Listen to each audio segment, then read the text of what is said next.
संघे शक्ति कलियुगे, एकता का बल ही इस युग की ताकत है। मात्र कुछ ही दिन पहले लाखों पीड़ित हृदयों का जन सैलाब उमड़ा देश की सड़कों पर। निर्दोष संत श्री आशाराम जी बापू को झूठे आरोपों के तहत 11 से अधिक वर्षों से रखा है जेल में। उनके बिगड़ते स्वास्थ्य को देखते हुए देश की जनता अपने दिल को संभाल नहीं पाई, लेकिन फिर भी धैर्यपूर्वक न्याय प्रणाली का आदर करते हुए रखी अपनी बात। इसका सिला ये हुआ कि मेडिकल टर्म्स पर अपना इलाज कराने के लिए कुछ राहत दी गई संत श्री आशाराम जी बापू को। बापू जी के आश्रमवासी और गृहस्थ साधक एक महान ब्रह्मज्ञानी संत के दैवी कार्यों में लगे हुए हैं। उनमें फूट डालकर, कमजोर करके, अंग्रेजों की डिवाइड एंड रूल पॉलिसी लेकर दैवी कार्यों को कोई रोकना चाहे तो इसमें आश्चर्य क्या है।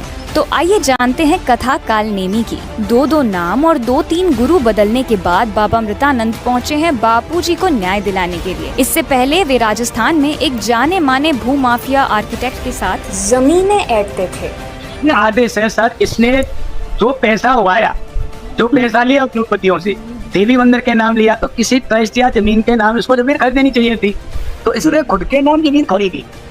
बाबा आनंद, जिसमें इसने लिखा कि मैं चेला भक्ति वेदांत महाराज का हूँ, और जब भक्ति वेदांत महाराज के यहाँ से कुछ नहीं मिला तो इसने अनुवर्तरिया को लेकर के गुरु शरणानंद का चेला बन करके आकर के बड़े संत का सहारा लेकर के और अमृतानंद बन गया धारी। कुख्यात आरोपी अनूप भरतैया के साथ मिलकर इस पाप को अंजाम दिया। इस पाप को अंजाम देने के लिए बाबा ने सबसे पहले ब्रज फाउंडेशन को रोका। इसने हम पे केस किया। केस करने के बाद ऐसे किया कि आप जो काम कर रहे हो गलत कर रहे हो, बिना किसी तथ्य को जांचे परखे और एनजीटी को गुमराह करके फिर ब्रिजवासियों को लूटते हुए आनंद गोपाल दास अमृतानंद की जांच होनी चाहिए कि ये साधु है, अपराधी है, या ये कोई उद्योगपतियों का धंधा करता है। मुझे लगता है कि ये शायद किसी आतंकवादी संगठन से मिला हुआ भी हो सकता है। संत भी बने तो क्या है इतना दुख देने के लिए? बाबा है या आप बवाल है। उसके बाद एकम सनातन फाउंडेशन को धोखा देकर फिर आए हैं आपके पास, और एकम पर उनके हमले लगातार बढ़ते गए। अब वो हम पर झूठे आरोप लगाने लगे थे, मनगढ़ंत बातें करने लगे थे। सरासर झूठ बोलकर उन्होंने हमारे सनातन मूल्यों पर हमला किया। आखिर एकम के राष्ट्रीय महासचिव ने 15 सितंबर को अपने YouTube लाइव में दुखी मन से जनता के सामने अपना पक्ष रखा। ये देखिए, मैंने मैसेज इनको किया, इनके पास कोई जवाब नहीं है।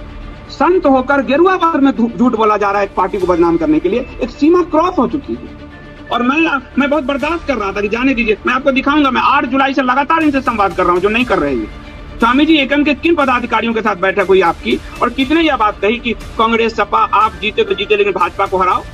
या तो साक्ष्य दे दीजिए, अथवा यही मानूंगा कि भगवा वस्त्र में भाजपा के लिए आप झूठ तक बोलने पर उतारू हो गए। इनके चेले कहते हैं कि आपने कहा कि अमृतानंद जी ने कोई जमीन हथिया ली, सरकारी जमीन हथिया ली। यदि वो बात सिद्ध हो जाती तो अमृतानंद महाराज जी आज हम सबके बीच पूज्य बापू जी को बाहर लाने के लिए नेतृत्व नहीं कर रहे होते, कारावास में होते। इन्हें कोई समझाइए कि निर्दोष जेल में होते हैं, दोषी खुले ही घूमते हैं। समझदारी से कदम उठाने का समय है। अमृतानंद जैसे सभी कालनेमियों से साधक रहें सावधान।